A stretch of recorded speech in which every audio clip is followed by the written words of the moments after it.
Departed is bizarre, at least in terms of its classification within the Ninjago series. It's not really an episode because, for one thing, it's not numbered, nor is it considered to be part of Season 6 or Season 7. But it's also not seen as its own season, like the first 2 episodes of this series are often considered, despite how LEGO tried to market it in advertising. So if it's not really an episode, and not really a season for Ninjago, then what the heck is it? Well, the best I can describe it is as a 45-minute TV special that serves as a transition between Ninjago Skybound and Season 7. Why LEGO would want to turn Day of the Departed into its own entity is anyone's guess, though I have heard that it has something to do with the LEGO Ninjago movie. The rumor says that since the movie was pushed back from its original release date another year, this was released in its place as a way to capitalize on fan hype. I'm not saying that's what happened, but it is interesting that the timeline adds up like that. Regardless of how you view this thing, I still need to talk about it if I'm ever going to discuss Season 8, so let's see if this prologue to Season 7 is any good as we look at LEGO Ninjago Day of the Departed. The special opens with the ninja racing through the desert in new vehicles as they rush to Ninjago City, and right off the bat you can hear the awesome music by The Fold. There's not an intro for this special, so I'll keep this brief, but you really need to check out the new version of the theme made for this special called the Rift Whip. It's awesome. Anyway, as the ninja exchange banter, Cole starts to drift from this plane of reality, and because he can't control his mech, he nearly crashes into Jay. The drift doesn't last long though, with the black ninja narrowly avoiding his best friend, who infers that this has happened before. Seeing that the crisis was averted, the rest of the team continue with their mission, which is to pick up lanterns at the museum gift shop for the Day of the Departed celebration. Yes, it's the one night a year where the people of Ninjago remember those they've lost by sending lanterns into the sky. But before they can go home to light the lanterns, the museum curator, Dr. Sanders Saunders, requests the team check out a brand new exhibit called the Hall of Villainy. The exhibit consists of villains the ninja have fought before in mannequin form, including Cryptor, Kozu, Chen, Samukai, and Maro. Of course, Natakon's not there because time travel, but Cole realizes there's someone else missing from the exhibit. Although known to some as the master without a student, Kodokuna Yang will be remembered by most as the creator of Air Jitsu, the most powerful martial art in history. Actually, I remember Yang as the guy who turned me into a ghost. Hey, Dr. Saunders? What's the story on this thing? Hello? Dr. Saunders? Anyone? As the others join him, Cole realizes he can't be seen by anyone else, which he instantly blames Yang for before the master starts calling to him. Yang tells Cole repeatedly to close the circle, and when he breaks out of the trance, the black ninja discovers that his friends haven't noticed he's gone. This makes Cole question whether or not he's departed along with everyone else who has passed, before we see the rest of the ninja lighting lanterns and spending time with their families. Through this montage, we also see that Cole's father is waiting to light a lantern with his son, but the Master of Earth has more pressing matters to attend to. Cole travels to Yang's haunted temple, which is still in the sky because Natakon, who, as I just said, was never released from the teapot in this timeline. See? I told you Ninjago doesn't handle time travel well. Cole confronts Yang, ready to destroy the Master using the mystical properties of the Yin Blade, but when the black ninja breaks a pot by accident, Yang reveals that this was all part of his plan to release spirits on Ninjago. These are the spirits of past villains, who instantly travel to the museum possessing their corresponding mannequins. At first, the villains are confused as to how they returned to the land of the living, but Yang possesses another painting to explain the situation. The Master says that he used his magic to bring the baddies back from the departed realm, but they can only stay in Ninjago as long as the yin-yang eclipse lasts through the night. That is, unless they kill a member of the ninja team, thus taking their place in this realm of existence. Suddenly, Pythor randomly walks in, and after hearing the other baddies will get their revenge, the Anacondri agrees to join their cause. So much for that turn to the side of good. When Yang departs to deal with the captured Cole, the other villains try to decide which ninja they'll go after. Chen will go after Nia and Kai, Pythor will track down Lloyd, Cryptor will dismantle Zane, Maro will take on Sensei Wu, Samukai will defeat Jay, and Kozu will hunt down the brown ninja Dareth? Man, did he get the short end of the stick. Then it's settled. Although the ninja won't go easily. Perhaps we could use some help? The Hall of Sidekicks. Convenient, is it not?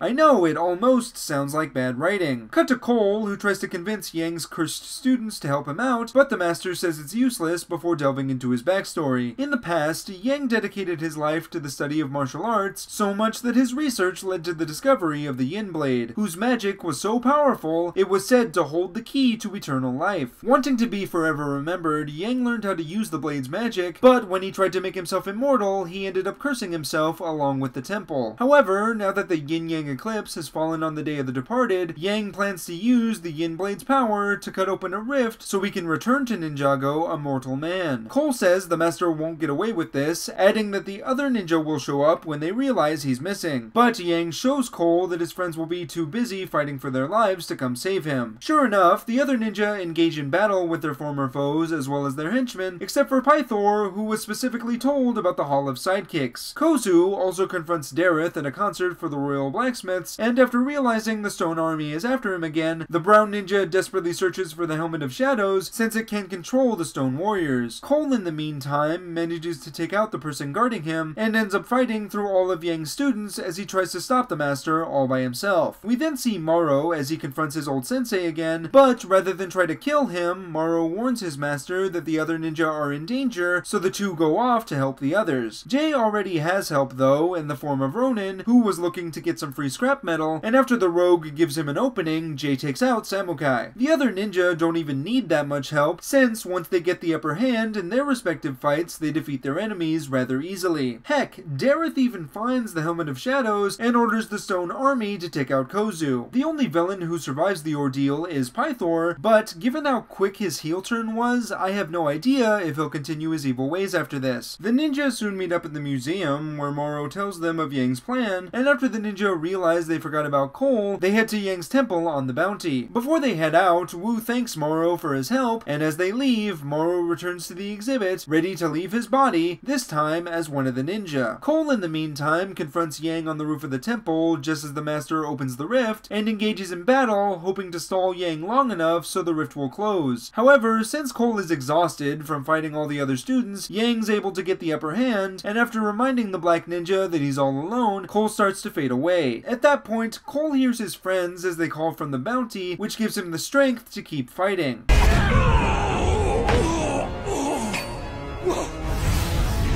feel different. Like I can punch through anything.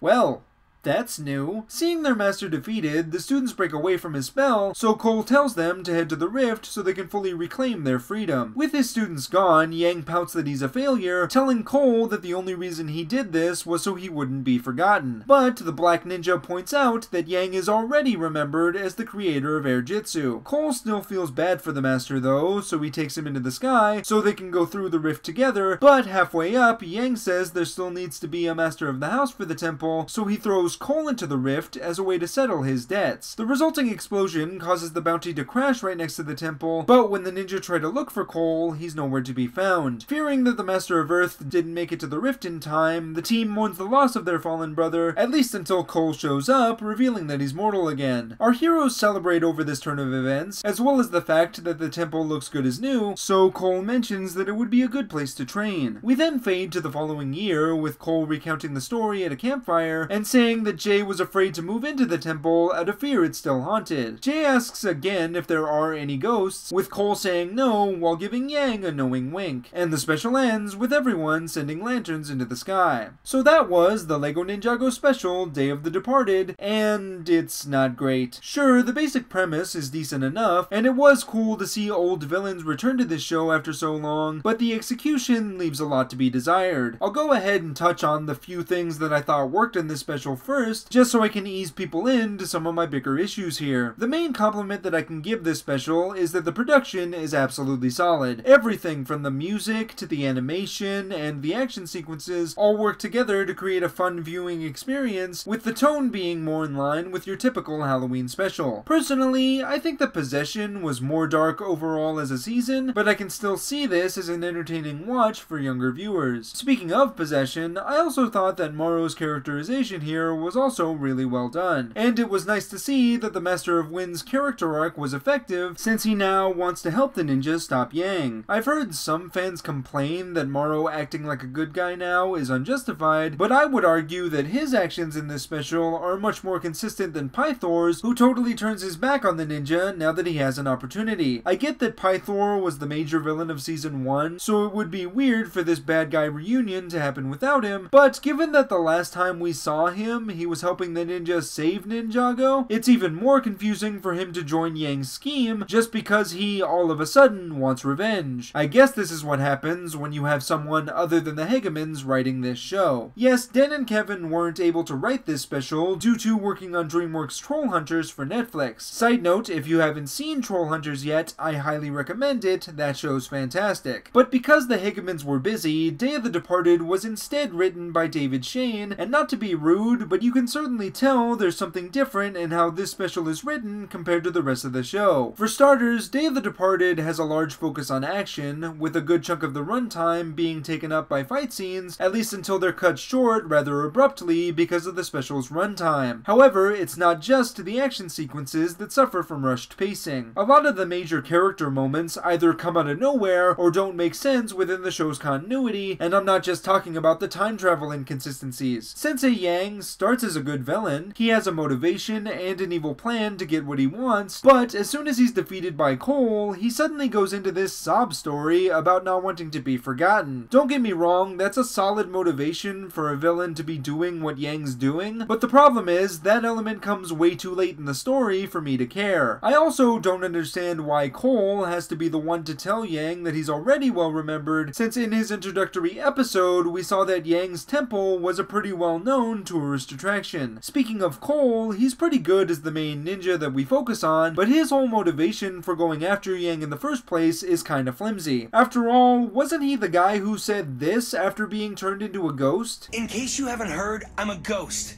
And don't tell me we can fix this, because we can't.